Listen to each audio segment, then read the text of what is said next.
Hello there. I am Sensei Victoria Whitfield, your business Reiki master. It's my joy to help empathic entrepreneurs and your teams get and stay grounded and clear in mind, body, and business. Welcome back to another installment of your weekly love letter from the dojo at naturalintuition.com and my blog, victoriawhitfield.com. These are your sources for channeled holistic stress management techniques and guidance for developing your natural intuition and your abundant business lifestyle. Whether you're looking to improve the quality of your personal or professional life, let this love letter be your reminder that you are not alone and that together we can make that happen.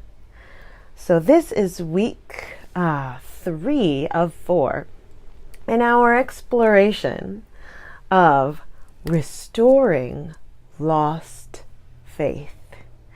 So if this is the first video that you are seeing in the series, hit pause, go back on my blog at victoriawhitfield.com and start from part 1 so that you are grounded in the healing process. And this week in particular, my guides are asking for us to talk about what to do when we lose faith in our business and in our career. What happens when you start losing faith that you are on the right track, right? Or that you really are supposed to be doing this as a business, right? Or that you've chosen the right major in college. What happens when the economy really starts to show trouble and challenges us around moving forward with ease, speed, and grace? What happens when in the business or at your company there's strife amongst coworkers, right? Amongst the tech team and the management and the sales department, right? And customer service. What do we do when we start losing faith, right, in our business and in our career? What happens, in fact, when we get fearful or insecure that the income, the money, is going to be there, right? That the client flow into the business is going to be steady. What do we do? Be kind to yourself if this is you, if this has been coming up for you recently. Please know that this series is to support you. We are sending healing energy to you and your team, your community, your coworkers, your family in these uncertain times. And if this is not for you, please listen to your heart. If there is someone in particular, or if you need to share this with a group that you belong to on LinkedIn, on Facebook, right, or a message board where this could be a really healing message, please make sure you hit that share button and let other people know that they are loved and that they are not alone. So what we're talking about is losing faith in your business, and what this can feel like and how this shows up is deep, constant worry with anything associated with money. In fact, a fear, a persistent fear of spending money or even making money, right? There's this upper limit issue that starts coming through where we doubt that financial flow is going to be steady, or even if that financial flow is steady, there's the doubt that it's going to be a healthy and pleasurable process.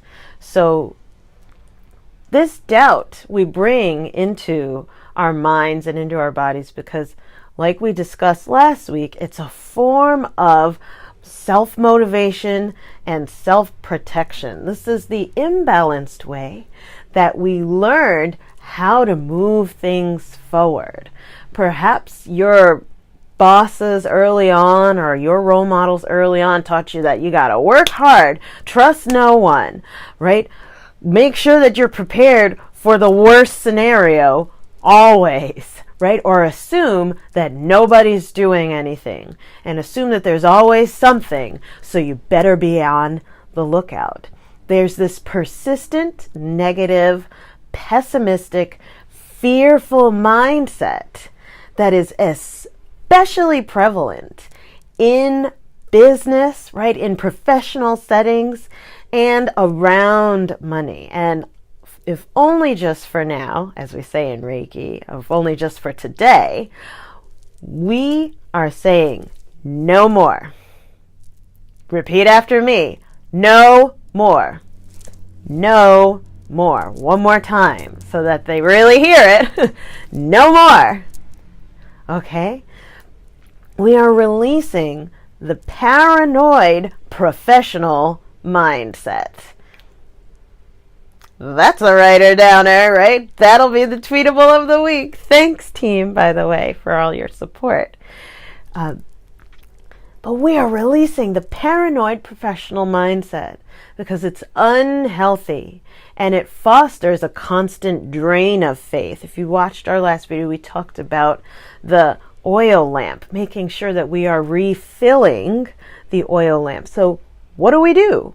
What do you do when this is what your experience is? A loss of faith, specifically in relationship to having faith in your income, faith in your business, faith in your team, your professional career.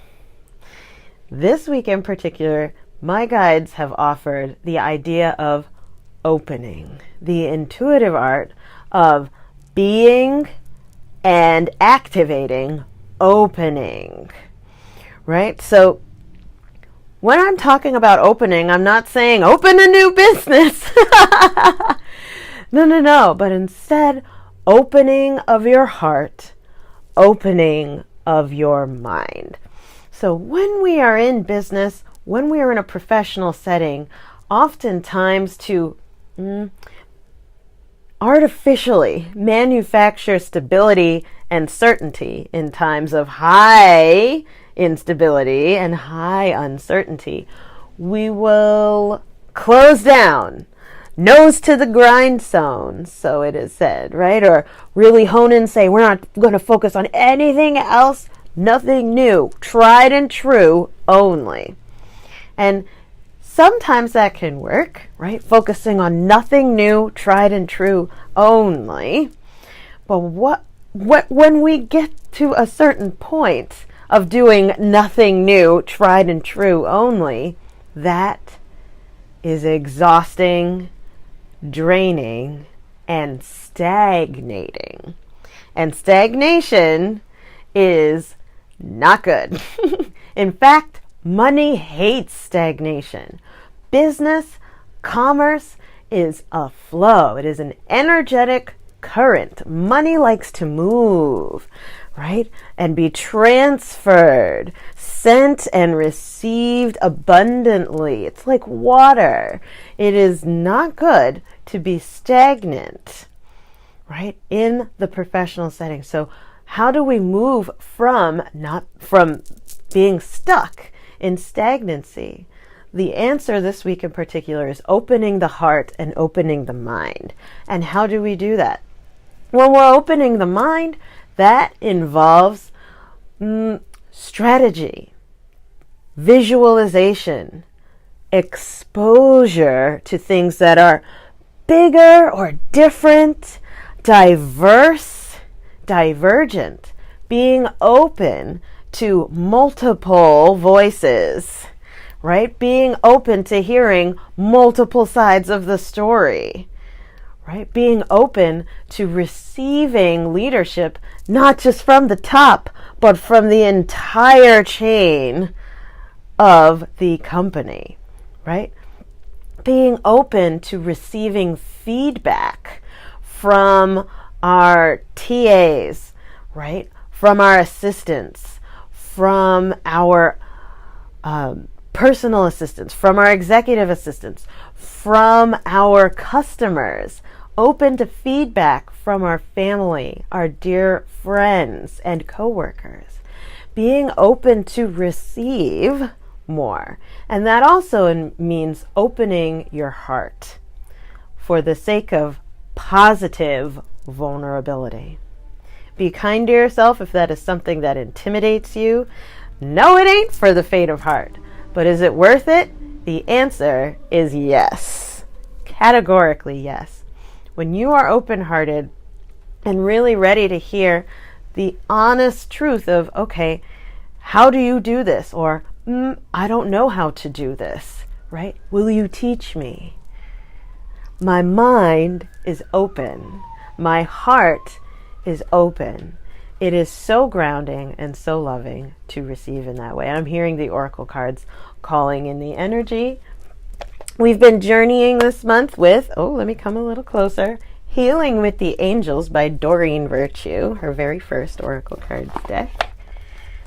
First one she ever made. So, angels, what do we need to know right now about restoring faith when we've lost faith in our income, lost faith in our business, right? Restoring professional faith and being open. Hey! New beginnings. You see that? New beginnings. This is so perfect. I will read to you. But it's time for something new. Let's release the stagnation. Let's release the stagnation by being open. A clean slate is presented to you as you now encounter fresh opportunities and novel experiences. Embrace the new in your life, including new opportunities, people, and projects. The angels know that change can be frightening, and they surround you now with loving energy. Call upon them whenever you feel afraid of facing novel situations.